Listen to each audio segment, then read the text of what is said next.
This Northwest Iowa farmer knows a thing or two about no-tilling, but when he found the role cover crops could play on his farm, it showed him his new possibilities. Doug Adams is a farmer who practices what he preaches by working in harmony with his land. I started farming in 1993, the year I graduated from high school. I had the opportunity. My dad has an off-farm job, so we were able to start farming my senior year in high school. And then I went to 2 years of college at Iowa Lakes Community College, farming at the same time, working with a neighbor. You know, when you're starting out farming, you're buying equipment, and so in order to save some money, I looked at the reduced tillage as a way to not need as much equipment or not as big of equipment, not as expensive as equipment.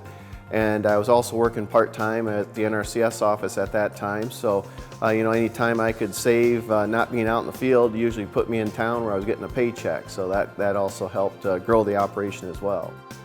2012 is when we started adopting cover crops, and that spring was a nice warm spring, and so the farmers that were doing cover crops, you know, we had some excellent growth and it really looked impressive. So that fall I thought I should give it a try on my own operation and help improve the soil health that we had been working on building with our no-till and strip-till. And so that fall we started with some fertilizer and rye seed mixed in and just spread that after harvest. Since then we've always been increasing our acres of cover crops and trying some different mixes just to see what will work for us. At the NRCS office, where I work full-time now, we discuss, you know, soil health practices, no-tills, a big one, you know, do not disturb your soil. So I like to say our no-till and cover crops go together like peanut butter and jelly. So the two just work so well together. Cereal rye and soybeans, it's ideal. My cover crop cost is about $32 an acre. And for running conventional tillage, you know, including chopping the corn stalks, disc grip, a field cultivator pass, I believe it was over $50 an acre. So there's probably $15 per acre that I'm saving over the conventional farmer in our neighborhood system. The yields, I believe, are the same. Iowa State University does studies looking at yield differences between tilled and no-till soybeans, and there's hardly any difference in yield. So it sure saves me a lot of time, saves the soil, and with the cover crops and no-till really improves my soil health. One of the reasons I did it was in our part of the state, we're the prairie pothole region, so we're really not very steep, but when we get rains, all that water runs into those potholes and drowns out our crops. And then, you know, you'll get that dry spell and the hilltops start burning up, so you kind of get a double whammy. The low ground doesn't yield, the high ground doesn't yield.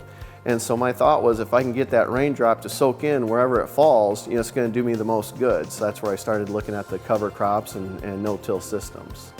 I'm somebody that has, you know, money in the game. You know, I'm not just somebody that's reading out of a brochure saying that this is going to work on your farm. I'm actually doing it on my farm and implementing it.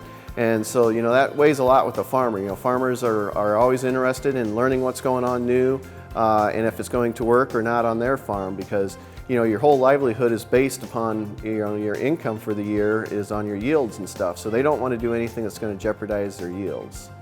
My grandfather, who bought this farm in the 30s, started farming with tractors. He was the first generation to start using tractors.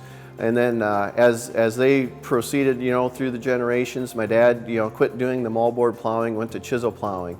And so, you know, each generation we can figure out new things, new better ways to do it. The cover crops are more of a way to work in harmony with the land. And I think it seems to be working really well. It actually helps save some money too. It's interesting to watch the change in the farm over the years, that's for sure. I'd like to try to grow my own cover crop seed to kind of help reduce that cost there, and that would help open up diversity to planting a more diverse summer cover crop mix that I think I could get some benefit from. Another thing we've been reading quite a bit about is going to 60-inch corn rows where you can grow a cover crop in between. It'll actually get some sunlight. I've tried it in 30-inch rows, and by fall everything had disappeared because it couldn't compete with that corn crop. So I can see where those 60-inch corn rows, people say it doesn't lower your yield, but if we can grow a cover crop that'll help build our soil health for the future, I think that's a good thing.